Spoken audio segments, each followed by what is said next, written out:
She ran upstairs with the feeling of spiritual exaltation and quickened life, which the prospect of an emotional scene always aroused in her. That Mr. Perrott was again about to propose to her, she had no doubt, and she was aware that on this occasion she ought to be prepared with a definite answer, for she was going away in 3 days' time, but she could not bring her mind to bear upon the question. To come to a decision was very difficult to her, because she had a natural dislike of anything final and done with. She liked to go on and on, always on and on. She was leaving, and therefore she occupied herself in laying her clothes out side by side upon the bed. She observed that some were very shabby. She took the photograph of her father and mother, and before she laid it away in her box she held it for a minute in her hand. Rachel had looked at it. Suddenly the keen feeling of someone's personality, which things that they have owned or handled sometimes preserves, overcame her. She felt Rachel in the room with her. It was as if she were on a ship at sea, and the life of the day was as unreal as the land in the distance. But by degrees the feeling of Rachel's presence passed away, and she could no longer realize her, for she had scarcely known her. But this momentary sensation left her depressed and fatigued. What had she done with her life? What future was there before her? What was make-believe and what was real? Were these proposals and intimacies and adventures real, or was the contentment which she had seen on the faces of Susan and Rachel more real than anything she had ever felt?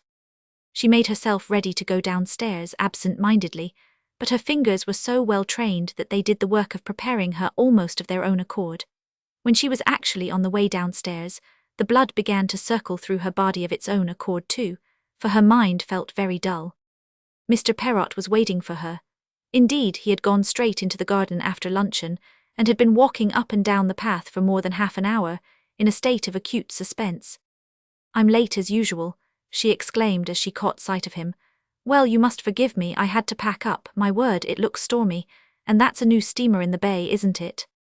She looked at the bay in which a steamer was just dropping anchor, the smoke still hanging about it, while a swift black shudder ran through the waves.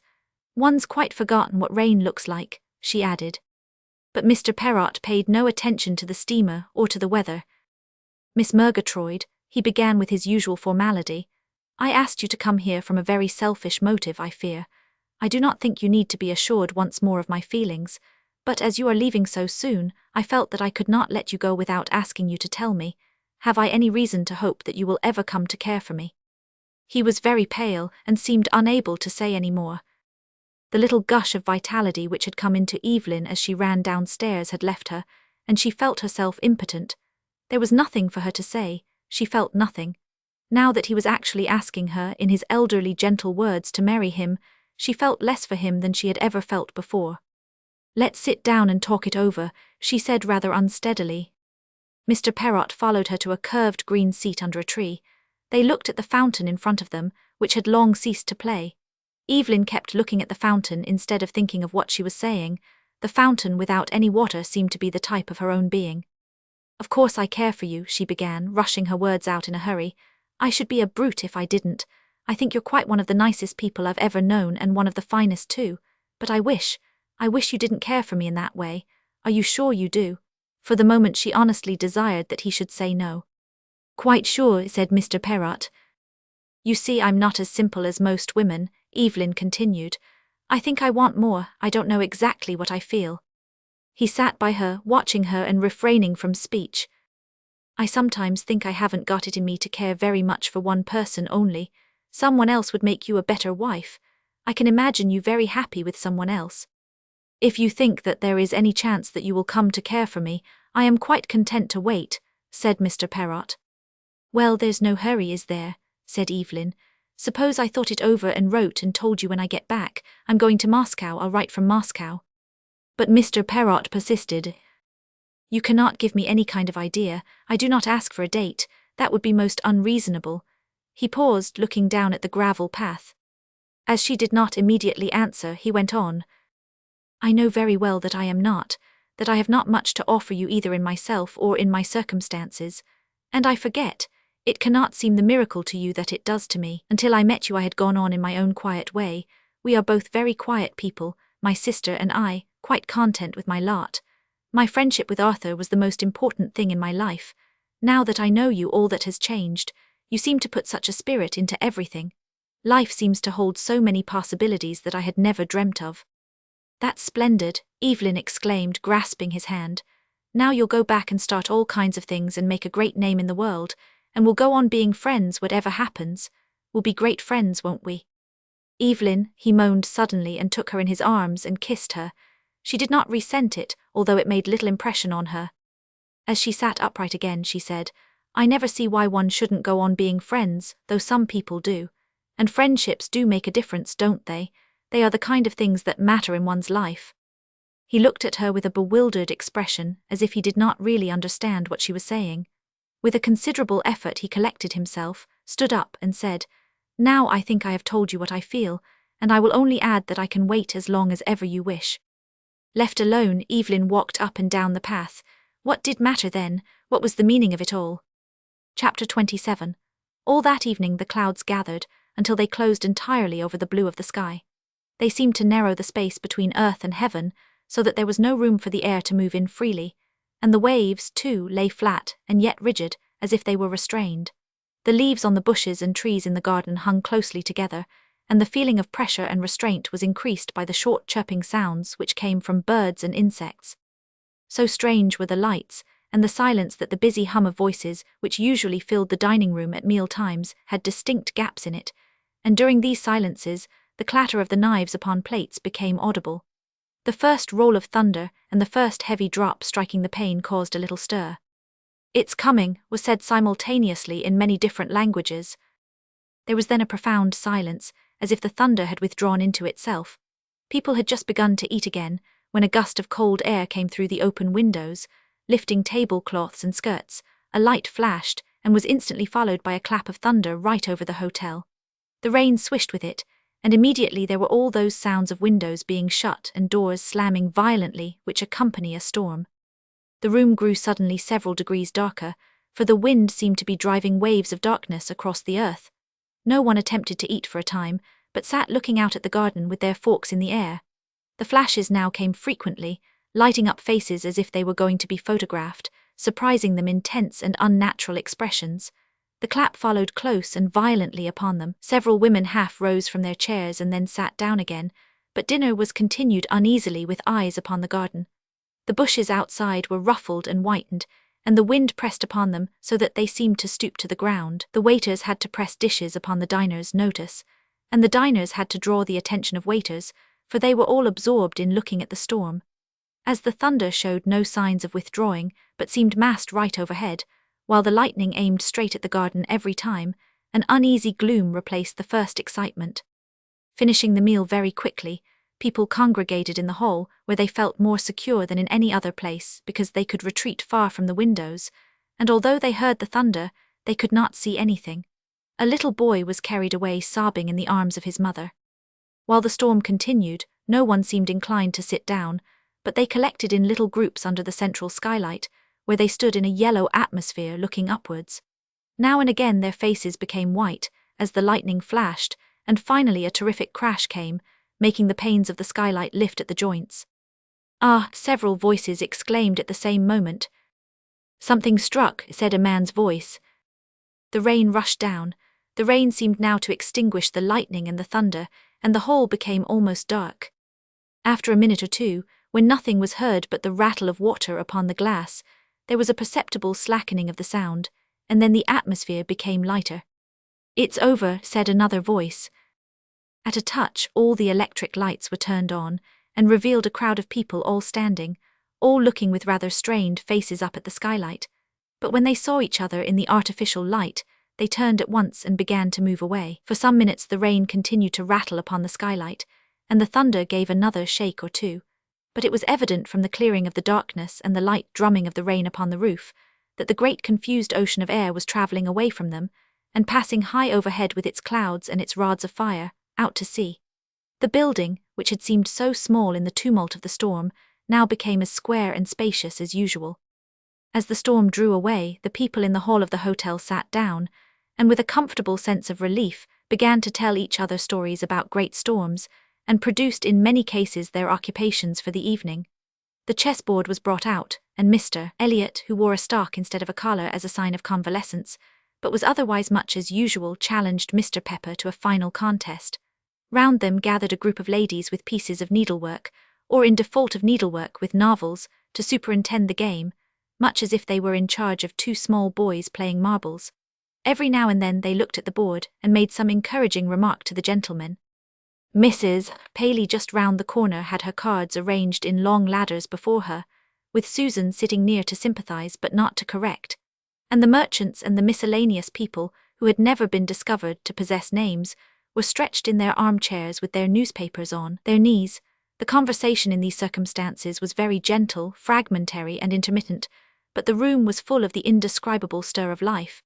Every now and then the moth, which was now grey of wing and shiny of thorax, whizzed over their heads and hit the lamps with a thud.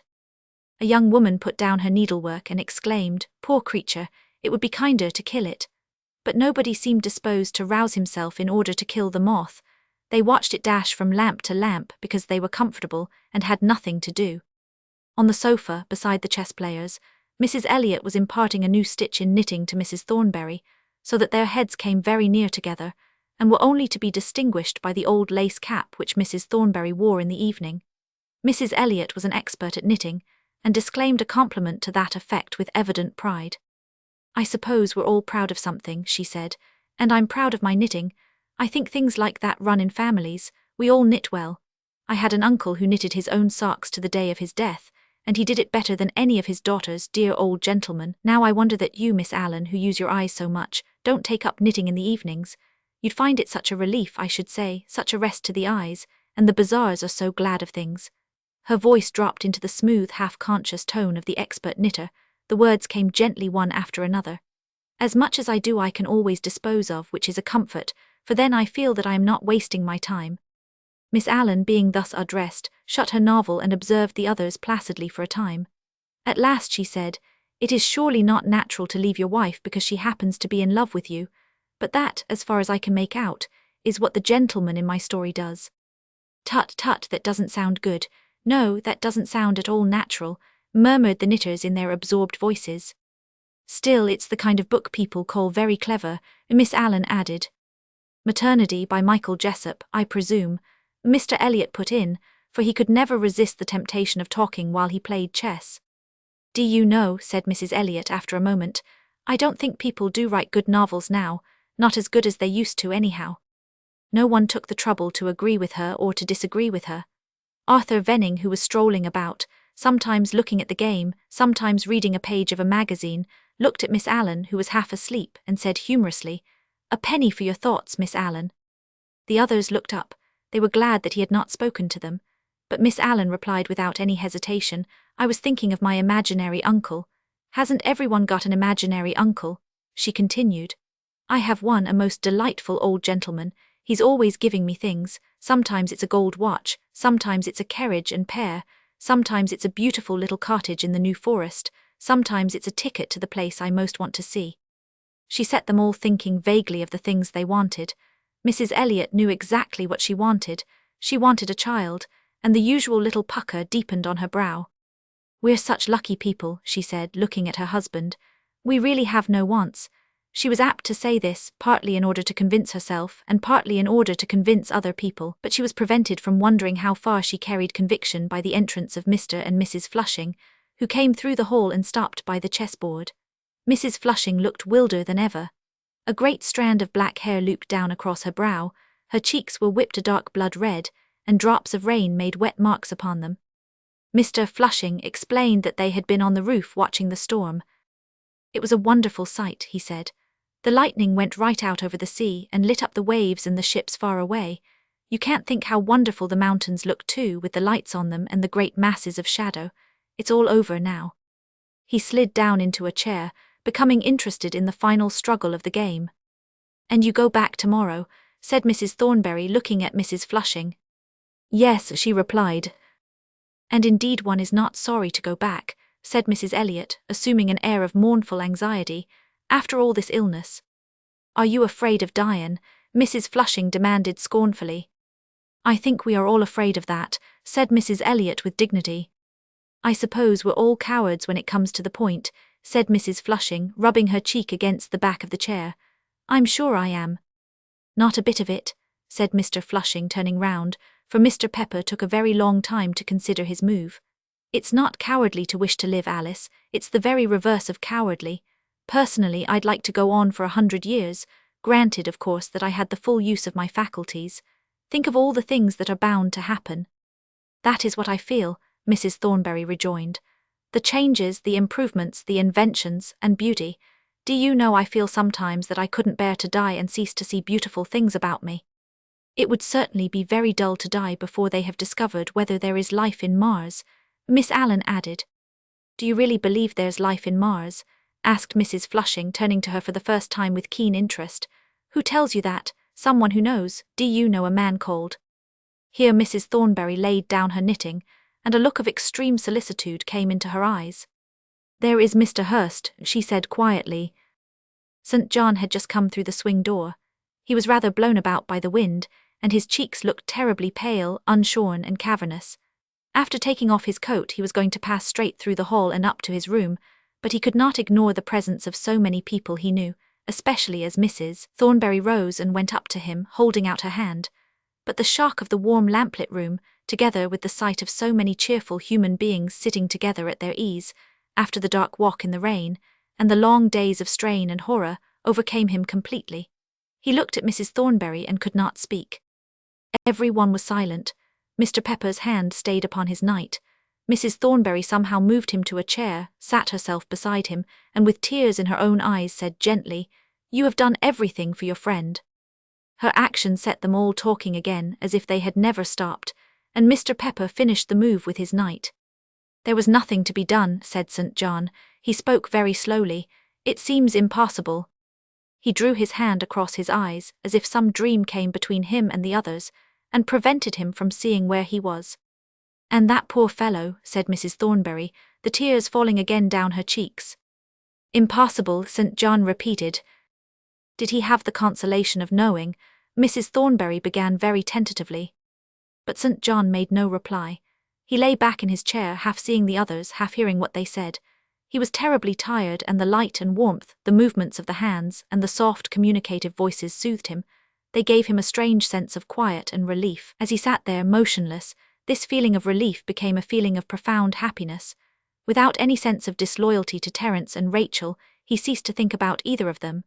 The movements and the voices seemed to draw together from different parts of the room, and to combine themselves into a pattern before his eyes. He was content to sit silently watching the pattern build itself up, looking at what he hardly saw. The game was really a good one, and Mr. Pepper and Mr. Elliot were becoming more and more set upon the struggle. Mrs. Thornbury, seeing that St. John did not wish to talk, resumed her knitting. "Lightning again," Mrs. Flushing suddenly exclaimed. A yellow light flashed across the blue window, and for a second they saw the green trees outside. She strode to the door, pushed it open, and stood half out in the open air. But the light was only the reflection of the storm which was over. The rain had ceased, the heavy clouds were blown away, and the air was thin and clear, although vaporish mists were being driven swiftly across the moon. The sky was once more a deep and solemn blue, and the shape of the earth was visible at the bottom of the air, enormous, dark, and solid, rising into the tapering mass of the mountain, and pricked here and there on the slopes by the tiny lights of villas. The driving air, the drone of the trees, and the flashing light which now and again spread a broad illumination over the earth filled Mrs. Flushing with exultation. Her breasts rose and fell. "Splendid, splendid," she muttered to herself. Then she turned back into the hall and exclaimed in a peremptory voice, "Come outside and see, Wilfrid, it's wonderful."